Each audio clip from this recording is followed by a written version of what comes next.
A boy who was going to play Breckenridge. For years, a massive mansion in Newport Beach kept some of John Wayne's biggest secrets under wraps. Well, here's my word. Get the hell off my spread. Now. My right name is Marion Michael Morrison, and the studio decided that it was not American enough for... For decades, a Newport Beach mansion held John Wayne's darkest secrets. When he died in 1979, his house was immediately packed away and hidden from the world. No one touched a thing for more than 3 decades. Then in 2011, sealed, every photo, letter, and personal item locked away for over 30 years. In 2011, when he passed away in 1979, the place was locked up tight. Every photo, letter, and personal thing he owned. They finally opened the doors, and what they discovered inside left everyone stunned.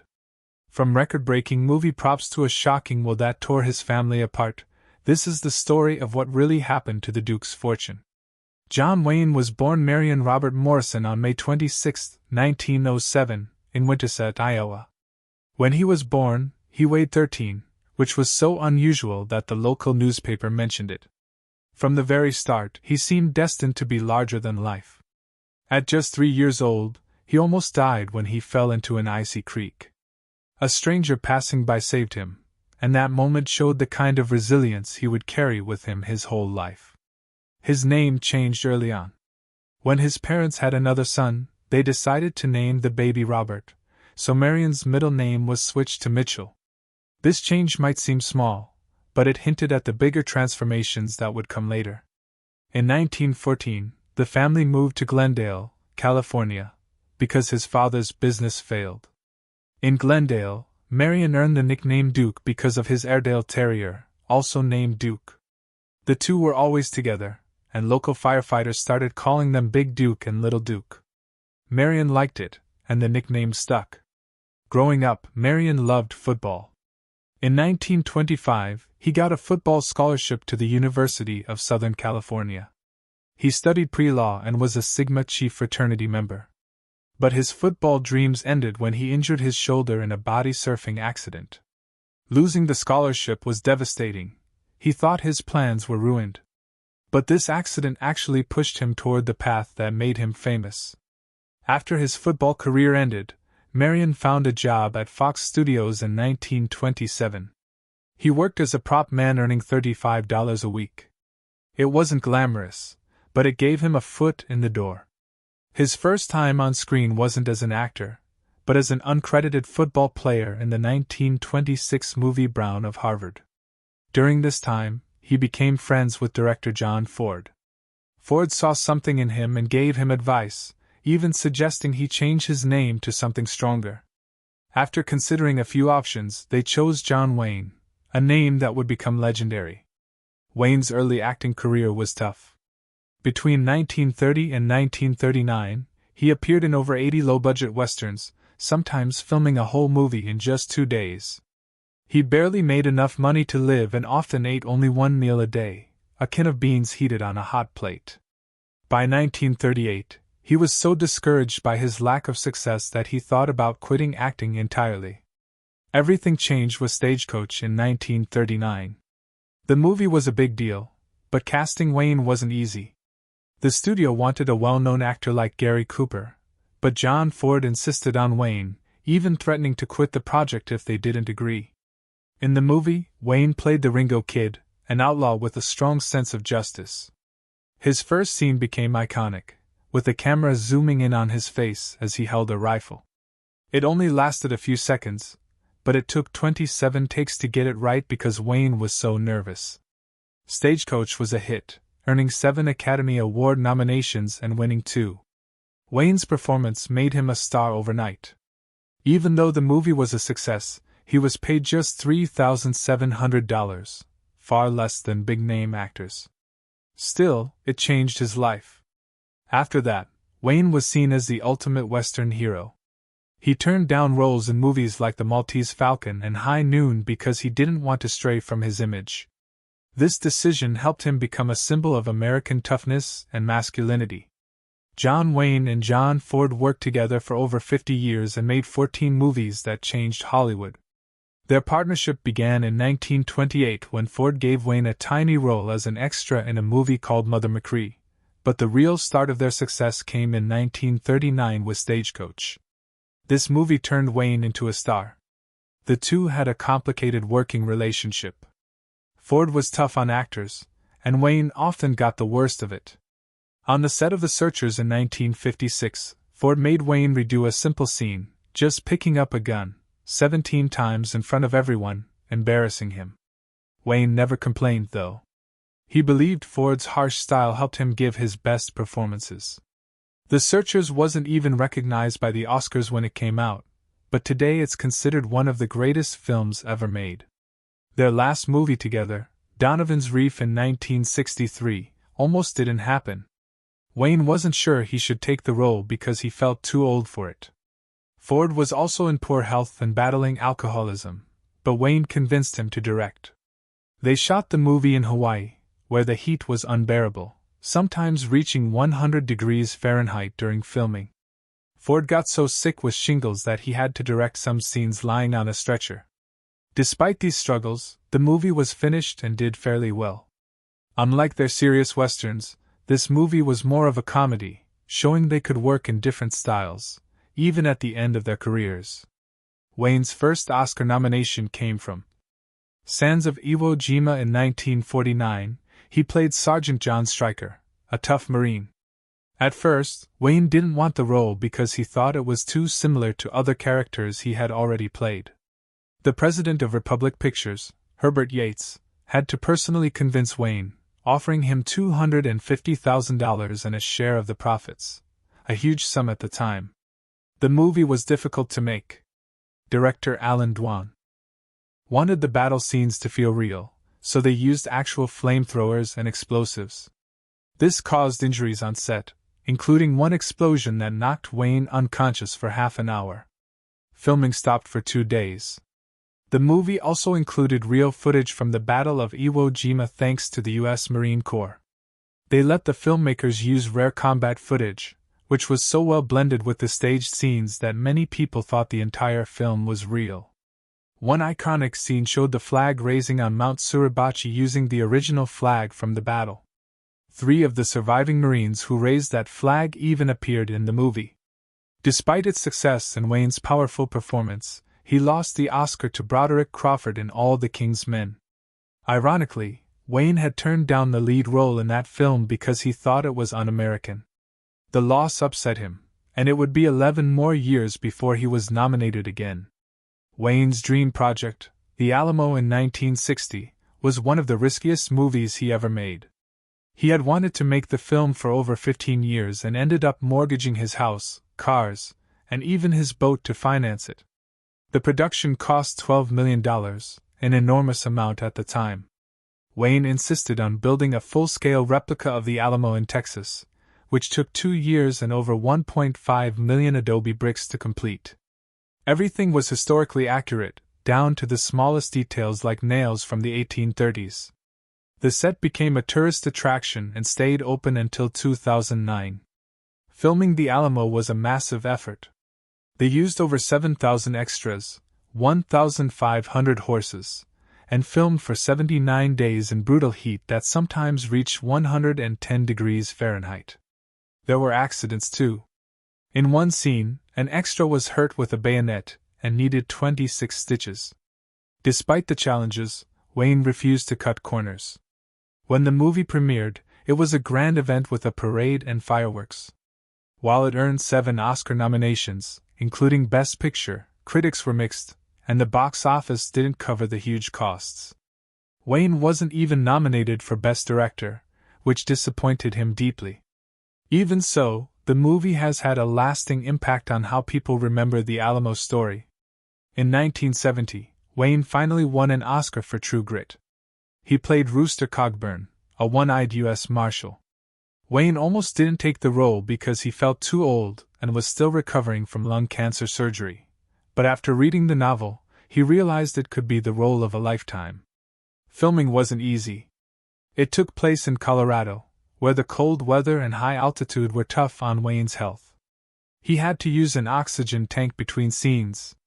In one dangerous moment, his horse stumbled on a steep hill, almost throwing him off. Wayne tore a muscle in his shoulder but kept going. To play Rooster Cogburn, Wayne gained weight and wore an eye patch that made it hard for him to see. He had to memorize the sets to avoid bumping into things. His performance was different from anything he'd done before, and audiences loved it. The movie made over $31 million and became one of the biggest hits of his career. At the Oscars, Wayne accepted his award with a famous line. "If I'd known this, I'd have put that patch on 35 years earlier." He had the flu that night but refused to miss the ceremony. Some people thought Wayne's Oscar was more for his long career than the role itself. Even Wayne admitted later that it felt like a career award. Still, Rooster Cogburn became one of his most iconic characters, and the movie's success cemented his place as one of Hollywood's greatest stars. John Wayne's love life was full of ups and downs, with 3 marriages over nearly 50 years. His first wife, Josephine Saenz, married him in 1933. At that time, Wayne's career was just starting to take off. They had 4 kids together, but Wayne's rising fame kept him away from home a lot.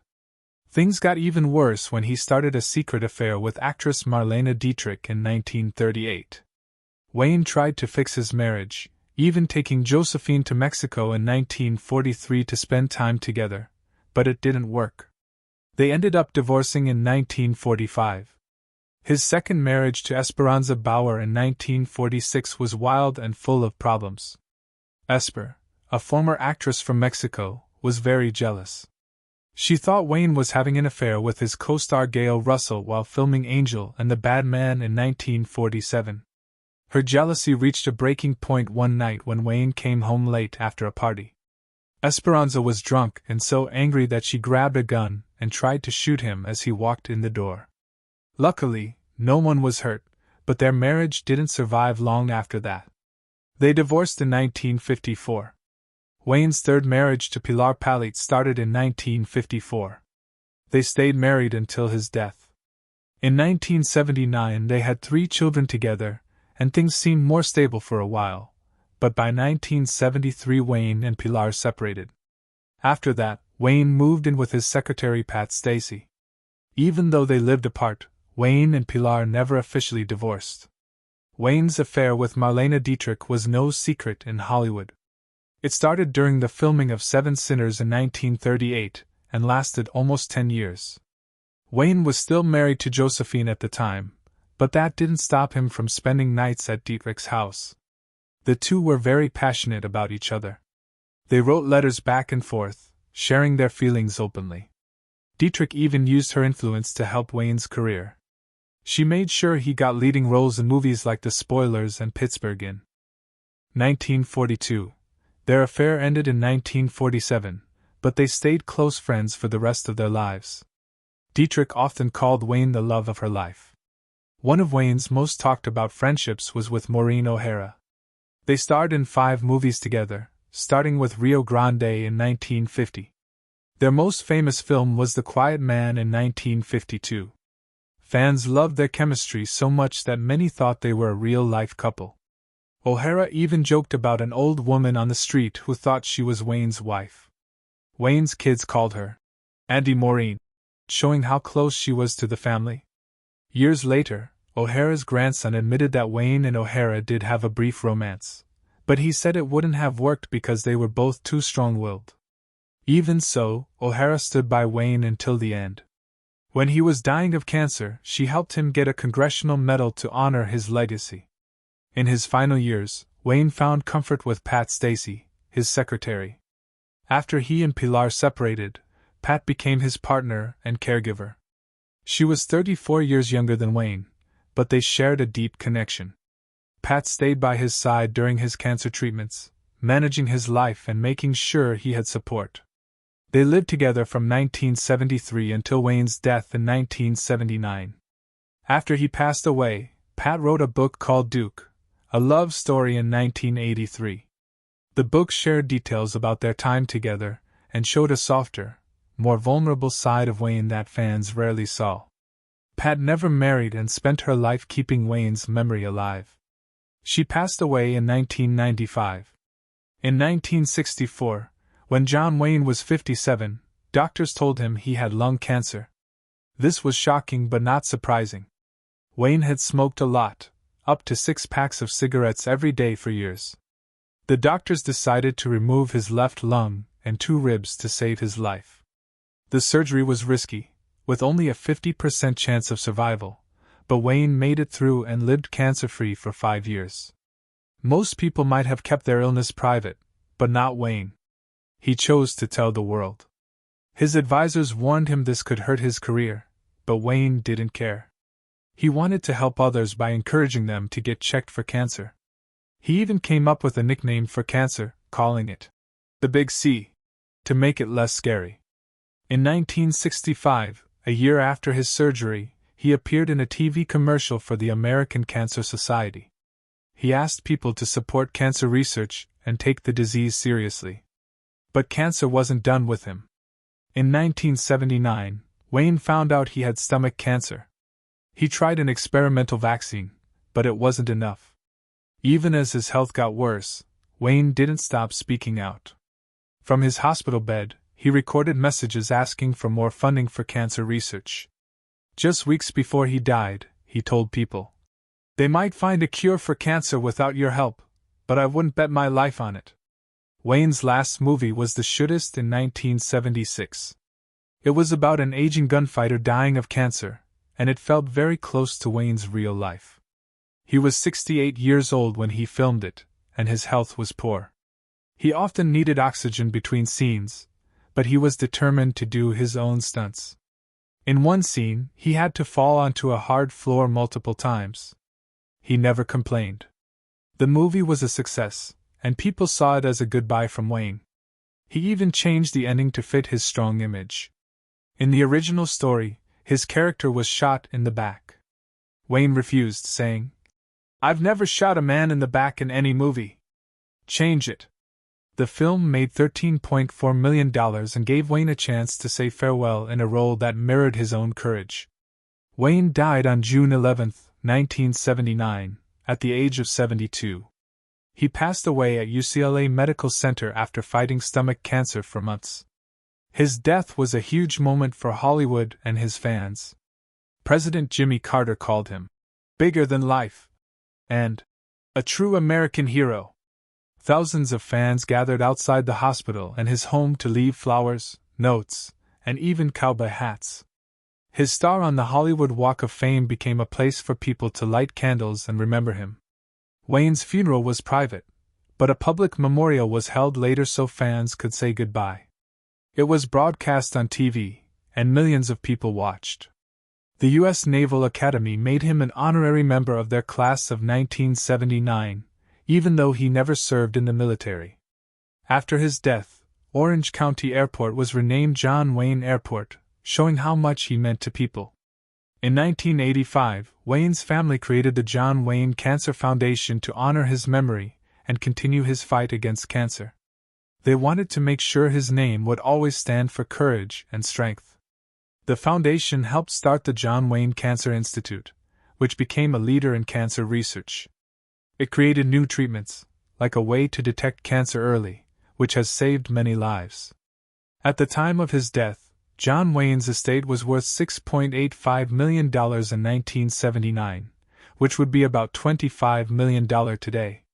For someone as famous and successful as him, this seemed small. People expected his fortune to be much bigger because he was one of the highest paid actors of his time. Wayne spent a lot during his life, or was very generous with his money. Not all his assets were included in the estate either. For example, he sold his beloved yacht Wild Goose for $750,000 shortly before he died. This yacht, once a World War II minesweeper, was a big part of his life, and its sale adds mystery to how much he truly left behind. Wayne loved real estate, and his Newport Beach home was one of his most famous properties. He bought it in 1965 and lived there until his death in 1979. The house sat on the water facing Balboa Island. It looked simple from the street but was grand and luxurious inside, just like Wayne's personality. After his death, the house sold for $5.5 million in 1980, a huge price for the time. Before moving to Newport Beach, Wayne owned a 5-acre ranch in Encino. At age 58, he left the ranch for the quieter life by the water. He also owned properties in Arizona and Washington, showing his love for different landscapes and his good sense for real estate. Once Wayne joked that moving to Newport Beach years earlier had been smart because, "By then I sure as hell couldn't afford it." When Wayne's will was revealed after his death in 1979, it caused a lot of drama. The biggest shock was that he left nothing to his third wife, Pilar Palit. They had been married for over 20 years but had separated in 1973, 6 years before his death. Even though they didn't divorce, Wayne left most of his estate to his 7 children from his first 2 marriages. This decision led to speculation about their relationship and why Palit wasn't included. Years later, the drama continued. In 2010, Wayne's daughter Isa sued her brother Ethan and John Wayne Enterprises, arguing over her share in the company.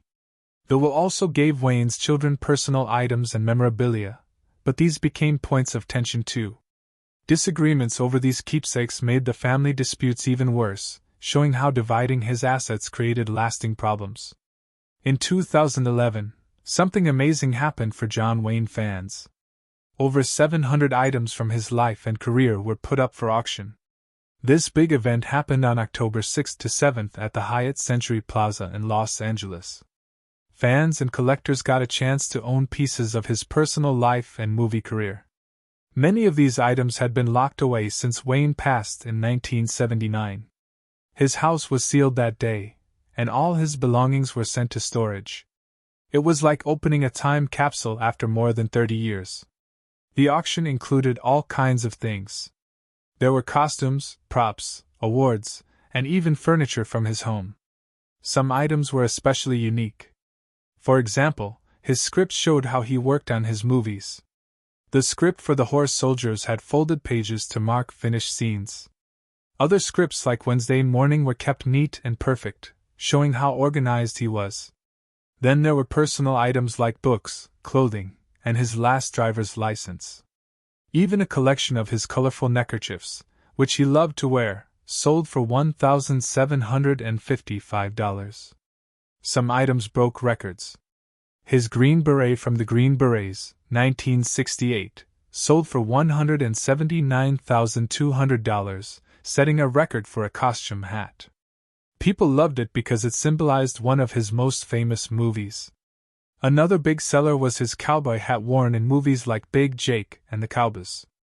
It sold for $119,500. Wayne's Golden Globe for his role in True Grit also got a lot of attention and sold for $143,400. This award was special because it was tied to his only Oscar-winning role.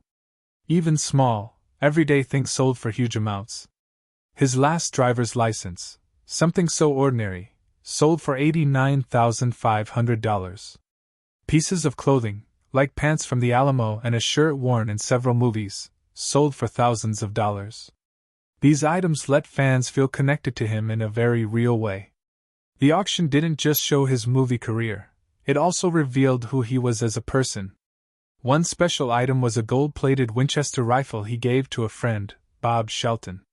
It sold for $113,315 and showed Wayne's generous side. His books gave a peek into what he liked to read, topics like history and military strategy. One unexpected item was his collection of seashells, which showed a softer side of him that people didn't often see. One of the most valuable pieces was a portrait of Wayne by the artist John Decker. It sold for $71,700. Wayne had kept this painting in his home, which showed how much it meant to him. The auction also included family photos, letters, and even his home furniture. These things gave fans a closer look at his private life. They showed that, beyond being a Hollywood star, John Wayne was also a father, a friend, and someone with deep connections to his family and the people he cared about. In 1971, John Wayne gave an interview to Playboy magazine that caused a lot of anger, and people are still talking about it today.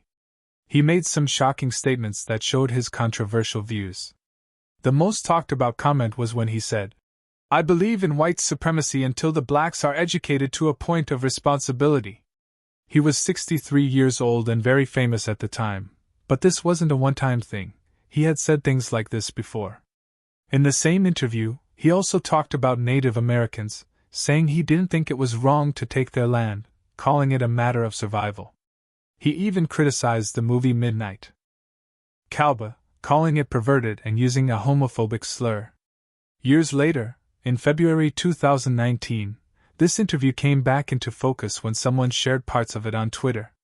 A screenwriter called Wayne a terrible person, and the tweet went viral. Suddenly people were debating his legacy all over again. Some wanted him cancelled, while others argued about whether his words should define how we remember him. His comments, even after so many years, sparked big conversations about the responsibility of famous people and how their words can hurt. This controversy didn't just stay on social media, it also brought attention to things named after him, like John Wayne Airport in Orange County, California. The airport got its name in 1979 after Wayne passed away, but by 2020 people were calling for it to be renamed. This happened during the nationwide protests after George Floyd's murder.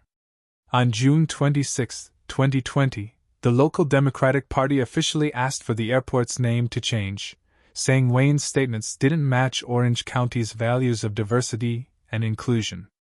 Orange County used to be a very conservative area, but it's changed a lot. It's become more diverse and politically competitive, with Democrats winning all its congressional seats in 2018. Some people felt keeping Wayne's name on the airport sent the wrong message to minority communities. Others, like Wayne's son Ethan, defended him. Ethan said his father wasn't racist and accused people of unfairly attacking his legacy. As of 2025, the airport still has Wayne's name, but the debate continues, showing how hard it is to deal with the legacies of controversial figures. The controversy also affected the University of Southern California, USC, where Wayne had once studied.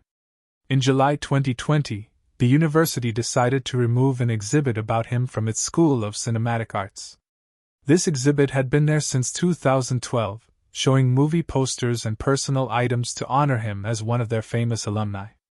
But students and alumni began protesting in late 2019, saying Wayne's racist comments made the exhibit unwelcoming, especially for students of color. After months of discussions, the university decided to take it down, saying they wanted to promote anti-racism and make the school more inclusive. Some people supported the decision, while others said it was wrong to erase history. All of this has sparked a bigger question: can you separate someone's art from their personal beliefs? Many fans argue that Wayne's movies like The Searchers and Rio Bravo are too important to ignore. They think you can still enjoy his work while condemning his views. But critics say his racist comments and the stereotypes in his films make it impossible to separate the two. They also point out that his movies often glorified a version of American history that ignored the violence against Native Americans.